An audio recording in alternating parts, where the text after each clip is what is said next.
Greetings, Earthlings! Today I'm back with a review of a microphone with very controversial looks. Does it look good? Does it look bad? It looks like a bumblebee. That's undeniable. The microphone we're looking at is the Neat Worker Bee, which is the little brother to the Neat King Bee. If you are interested in this microphone, it will cost you around $90. Like always, I'll throw some links down below. For this review, I have the microphone connected directly to the Focusrite AT2020 2nd Gen. My gain is set just at around 1237, and I will not do any kind of post-processing, but I may boost it in post, so check the doobly-doo to see what I diddly did. And now let's talk about what comes in the box, but it's a bit too heavy to throw, so I'll throw the box that it comes in. Best work yet. Best work yet. I'm a professional. Of course you are going to get the microphone.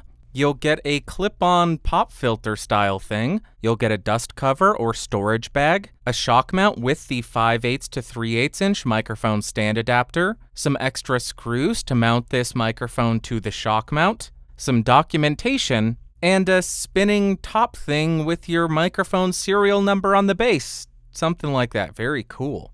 Then as far as the build quality, I have zero complaints about this thing. It seems to be built pretty well. It is a chunky boy.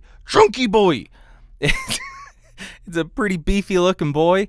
It does have an all-metal body as well as a metal mesh grill. The grill does have a bit of give to it, but it doesn't dent. It just bounces right back. It weighs in at 446 grams. As you move around the microphone, there are no switches or dials or buttons or anything.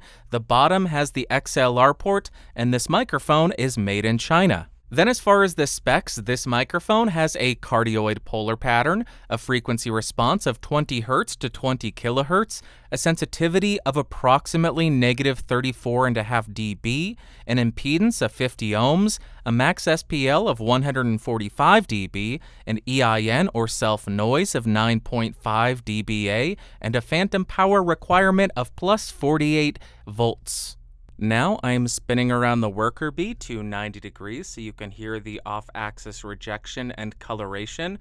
We'll continue around the microphone to 180 degrees, let you hear it from the rear, let you hear the back. Moving around to the second 90-degree angle, here is how it sounds, and then rotating and ending at the front of the microphone. Now let's go ahead and test the plosive rejection of this microphone without the provided pop filter, with the provided pop filter, and then with a proper pop filter. Please bring pizza pronto. Please bring pizza pronto. Please bring pizza pronto. Please bring pizza pronto. Please bring pizza pronto. Please bring pizza pronto. Now I am right on top of the worker bee to demonstrate the proximity effect. About 3 inches off of the microphone with it pointed at the corner of my mouth, and here is how it sounds. About 1 foot away from the microphone, 2 feet away from the microphone, and about 4 feet away from the microphone. Now I am typing on a keyboard with Gatoron blue switches to see how much of my voice versus how much of the keyboard it picks up. And for you gamers of the elite variety, now I am typing on the DAWs keys.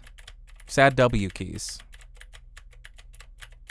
Here's how the microphone sounds in a well-treated room. And here's how the microphone sounds in a completely untreated room. Now to see how well the provided shock mount performs, I am going to go ahead and bump the desk to see how much of that noise it rejects. And I will bump the boom arm to see how much of that it rejects. Now, to be as thorough and obnoxious as possible, I will go ahead and tap the microphone to see if there are any kind of resonant frequencies.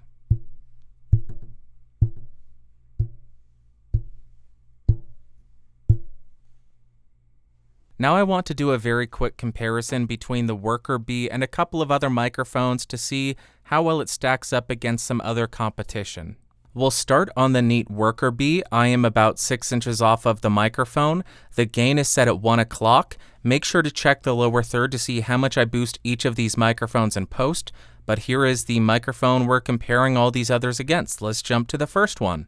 First up, I am on the Neewer NW700, which is a $20 to $25 condenser microphone. I am 6 inches off, gain at 1 o'clock. Here is how this microphone sounds compared to a $90 condenser microphone in the Neat Worker Bee. We are back on the Neat Worker Bee. Here is how the microphone sounds, 6 inches, gain at 1 o'clock. Let's jump to another one so you can hear how it compares to that. Now we are on one of the most popular affordable condenser microphones, the Technica AT2020. This is a $100 XLR condenser microphone. We are 6 inches off of this thing, gain set at 1 o'clock still. Check the lower third to see how much I boosted it, and here is how this microphone sounds compared against the Worker Bee. Again, we are on the Neat Worker Bee, so you can hear how this microphone sounds and cleanse your palate before we jump to another one and compare it to that. Let's do that now. Now we are on the big boy, the Neat King Bee, which is the bigger version of the Worker Bee. This one goes for about $130 if you can find it. I am 6 inches off of this thing, gain set at 1 o'clock, and here is how it sounds compared against the Neat Worker Bee. How much of a difference does the $40 make? And we're cutting it kind of short today. We have one more microphone we're comparing, the Neat Worker Bee to, but we are back on the Neat Worker Bee so you can hear this microphone, and now we will jump to the last microphone we're comparing it against. And lastly, I am on the Rode NT1, which is a $270 XLR condenser microphone. I am 6 inches off, gain at 1 o'clock, check the lower third to see how much I boosted it. But what do you think of these microphones was your favorite? The Neat Worker Bee, the Neat King Bee, the Neewer NW, or the Technica AT2020, or the Rode NT1? Let me know in the comments down below. Which one did you like the best?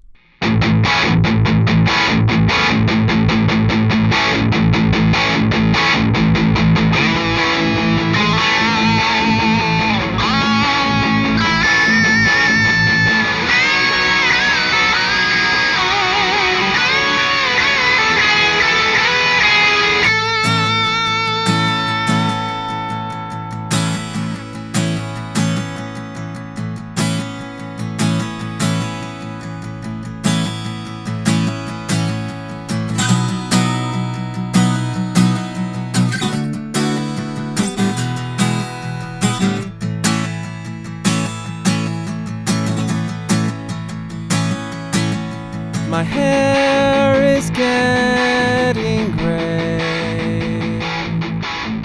I don't know what to say. I guess I'm getting older. I guess I'm getting older every day. Huh? Right? It's undeniable. I'm getting older. Gonna die someday. Weird.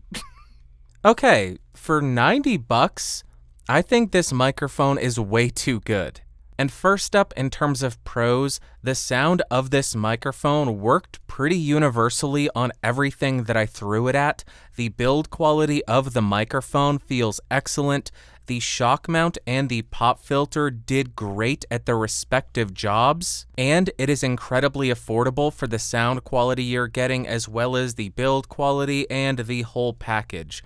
Really a great deal here. And then as far as cons, the unique body shape would make it difficult to find a replacement shock mount if the Neat shock mount fails and Neat doesn't sell them individually. That's something to keep in mind. And I don't personally view this as a con, but the looks. It is a very unique boy. It is a unique looking microphone, and I know a lot of people hate that. I get countless comments on the Neat King Bee review with people saying that's the ugliest microphone I've ever seen. I've said this 1,000 times. I don't think that matters. You buy a microphone to sound good, not to look good. It sounds good. I don't think it's a con, but if that's something you care about, you're not gonna like it. And now, what are my overall thoughts and opinions of this microphone? On the electric guitar, I really enjoyed it on that instrument. I found it offered a very powerful sound to it. The low end was on the verge of being too uncontrolled, a little bit loose, but a high-pass filter would clear that right up. The thing that stood out to me most was the top end. It was detailed and articulate and airy, but at no point did it get biting or grating or painful or sharp. All around a very usable sound. Throw on a high-pass filter, and in my opinion, you'd be good to go. Then on the acoustic guitar, I think that's where this microphone really shined. The low end had a nice body and weight to it. The mids were controlled and not too in-your-face or punchy, and the top end was open and airy and just beautiful sounding. It really brought the Taylor to life. Really liked it on the acoustic. Then for singing, it definitely works, but it wasn't my favorite. The main thing that stood out to me for that application was how airy it sounded. You could hear all the top end information in my voice. If that's what you're looking for at a very affordable price, I think it offers that, and it does it really well without sounding over boosted or brittle or harsh. Really well done in the air frequencies for singing. And lastly, for spoken word, again, I think it is a very workable sound. The low end was a bit uncontrolled, maybe a little bit boxy, maybe a little bit woolly sounding, but I think a high pass or a little bit of a cut between 100 and 200 hertz could clear that right up. The mids were very unoffensive, not overly nasally, not overly cut sounding, and the top end is very detailed, but it's not over boosted, it's not harsh, it's not brittle, just all around a relatively even sound to it and very workable for an affordable price. And to wrap up, would I recommend the Neat Worker Bee? Absolutely I would. At $90, I think this microphone is an absolute no-brainer. Is it the greatest sounding microphone that I have ever heard on everything that I threw it at? No, of course not. But does it give you extremely usable sounds on everything that I threw it at? Yes, it does. And if I had around $100 to spend, I would most likely pick it over something like the AT2020. I think it offers a more pleasing, more neutral, and more malleable sound to it. You can get a little bit more creative with the EQ with this microphone, and you don't have to worry about as much harshness in the top end. For $90, I think it's a no-brainer, and absolutely I recommend it. All right, that is going to wrap up for today, but like always, I want to hear from you in the comments down below. Of all of the microphones that I compared the Worker Bee against, which did you like the best? Did you like the Worker Bee, the Neewer NW, the AT2020, the Neat King Bee, or the Rode NT1? Let me know in the comments down below. If you found this video fun, interesting, or helpful, I punched you. Go ahead and give me a thumbs up. If you hated it, give me a big old thumbs down. Want more videos? Subscribe. Click that logo down beneath me, and don't forget to hit that bell icon. If you want to hang out in the Discord server and talk about microphones and audio all day long, podcastage.com/discord. And if you want to become one of these amazing people over here, you can do so by clicking that join button and joining at the $5 tier or higher. You all really do help me continue to bring you these videos. Until next time, thank you so much for watching. Thank you so much for listening. I don't know what that really loud noise was. I think somebody's coming to kill me. I'll talk to you all later. Bye.